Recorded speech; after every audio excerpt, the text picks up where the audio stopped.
Well, thanks very much. Thanks for inviting me here. The influence was reciprocal. It's really exciting to think that what one's doing in mathematics could actually be interesting to a philosopher so that one isn't just like fiddling around with obscure equations. So I want to talk about applied category theory, which is the latest turn in this game. And I'll talk more about the history of the subject and what people are trying to do than any mathematics per se. I've given lots of talks about the mathematics, and so have all the people who I'll be uh, referring to here. So it's certainly easy to click on any of the links in my slides and get into the actual mathematics, but I'll try to not say as much about that as I sometimes do. So we often have this picture of different disciplines or subject areas talking to their neighbors and information flowing between pure math, which is at some very abstract end, to say the business world, which is maybe at the very concrete end, in stages, with each discipline talking mainly to its neighbors. So pure mathematicians talk to applied mathematicians, they give suggestions to applied mathematicians, and they find out about problems from applied mathematicians and learn techniques from applied mathematicians. And similarly for each link down the chain, with each discipline talking to its neighbors. And in this model, which of course is very oversimplified and you can easily find a lot of faults in it, in this model, we could think of category theory as the purest of pure, some super pure mathematics that only can talk to mathematicians who then relay their insights down the chain to the other more practical subjects. I think that's what a lot of people implicitly feel about category theory, or at least used to. And so when people started talking about applied category theory, people laughed because it sounds like an oxymoron. It just goes completely against this picture here. However, I think this picture is inaccurate.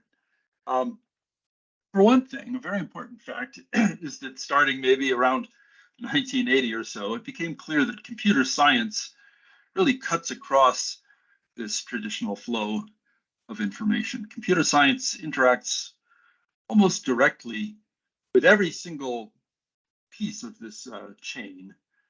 Computer science has a big relation to category theory, which I'll explain, but it also has a huge relation to other aspects of pure mathematics and applied mathematics and so on, down to business. So businesses will need to keep abreast of developments in computer science and so on.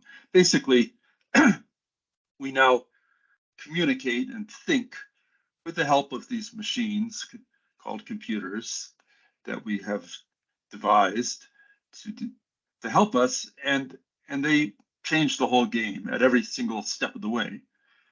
Now, I have this crazy idea that maybe category theory actually really should be thought of in a somewhat similar way, as interacting with all the different links in the chain from the pure end to the applied end, rather than being tucked away at the super pure end of the spectrum. Now, at first, this seems ridiculous or laughable. I mean, for starters, category theory is sort of nothing compared to computer science. Everybody's walking around carrying cell phones. Well, nobody has even heard of categories by comparison. So category theory is an ant compared to the elephant of computer science. However, I'm thinking about what could be, not what yet is. And secondly, when you think about how computers have unified the whole chain, it's done so by means of the internet, which is an enormous network. And category theory is nothing if not the mathematics of networks, or the science of networks. It's other things too. I shouldn't have said it quite that way. I mean, it is the science of networks, but it does many other things too. So to really devise good methods of getting computers to do what we want, we need a way to think about them and I think category theory is one of the important ways to think about them. So you may think this is ridiculous still, because, for example, if category theory was talking directly to business, you'd expect that people would be going into business doing category theory or something like that, setting up category theory businesses. That sounds sort of silly, but in fact, it's true. So in fact, people are setting up category theory businesses. And that's part of the kind of thing I want to talk about. I want to talk about how category theory is now being used at all steps along this spectrum. And for that reason, my talk will be less focused on the math than on the history of how category theory became applied, giving you a flavor of how it's being applied and pointing out some of the challenges that show up. Before I dive in, I should say that this history is going to be extremely self-centered. I am not really in a position to write a good or talk about a good history of category theory. So hopefully someone who eventually tries to write a history of applied category theory will listen to this talk and fold it in as one data point. I'll talk about a lot of people, but I will also leave out a lot of people, and I really apologize to all the people whose work on applied category theory I'm not mentioning. There's just no way for me to do a fair treatment of this big subject. Okay, so I'll start arbitrarily in 1963 when Bill Levere introduced a concept called functorial semantics. So it's a very general concept where you have a category that describes syntax, describes ways of writing things down, and then you describe the process of interpreting those expressions or giving a meaning to those expressions via a functor. So the functor will send expressions to their meanings. But a crucial aspect of this whole setup is that there's not one God-given functor F that does this. You can choose various functors from the category C to various other categories G, because there are different ways to assign meanings to expressions, and that flexibility is very important. And it became important in computer science. So for example, there's a way to think about it where a sufficiently well-behaved programming language may give a category where you think of the objects as types or data types. We've already heard about that idea. So types X, Y, Z, etc. And then a morphism between objects, like a morphism F from X to Y, we think of as a program that accepts data of type X as input and outputs data of type Y. And then the fact that you can compose morphisms tells you that you can hook up two programs to get a bigger program where the output of the first program becomes the input of the second. And that combination is a program in itself. So I could say that like the relationship between the lambda calculus, which is sort of an idealized programming language, simplified programming language, and Cartesian closed categories, understood by Lambeck, is an example of this paradigm of using functorial semantics for computer science. But here I'm only so far talked about the category C. I haven't talked about the functor. So what the functor could do, well, we could, for example, take a functor from our category to the category of sets,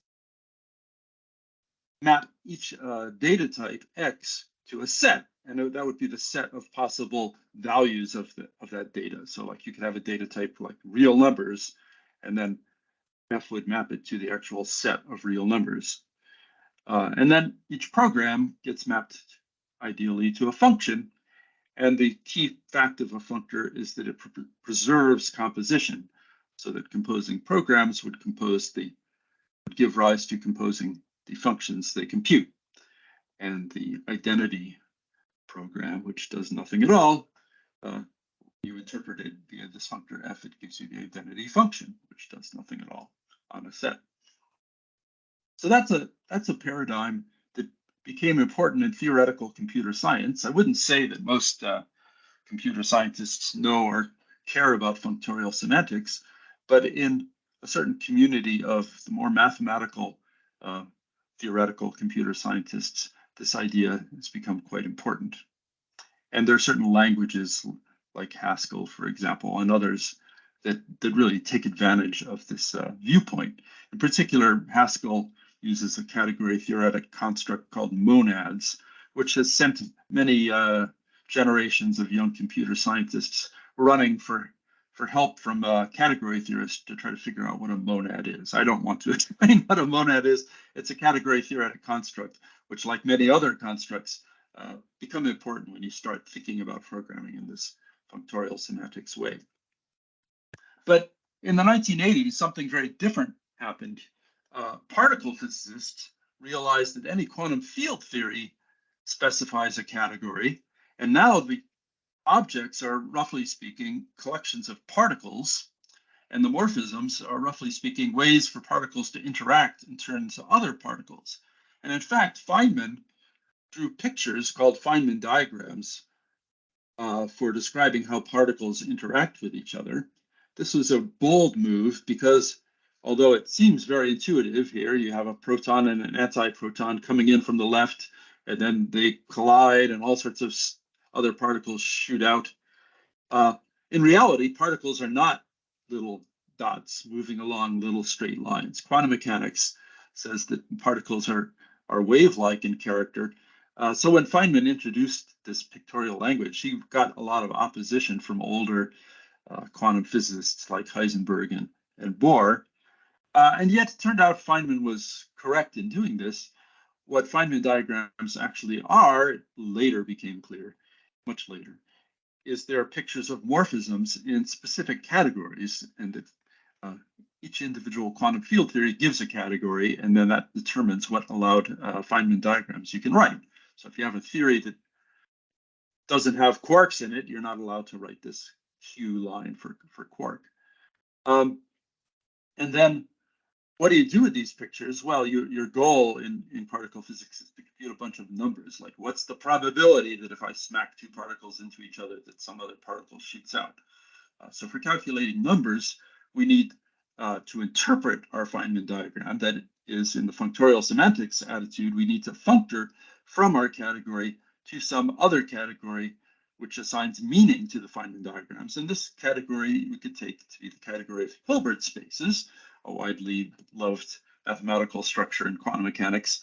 And so then this functor will turn any Feynman diagram into a morphism in the category of Hilbert spaces, and that's called a linear operator between Hilbert spaces. And so you can look at what physicists are doing with Feynman diagrams as basically using them as a syntax, which they then apply the semantics to then grind out numbers. Now, Feynman probably would have laughed at this whole business because he knew what he was doing. He didn't need any category theorists to tell him what he was doing. But by the 1980s, particle physics had become elaborate enough and deeply connected with enough pure mathematics that this attitude of thinking of quantum field theory in terms of functorial semantics became a really profitable attitude. You could do things with category theory that particle physicists were struggling to do without category theory, and so it helped.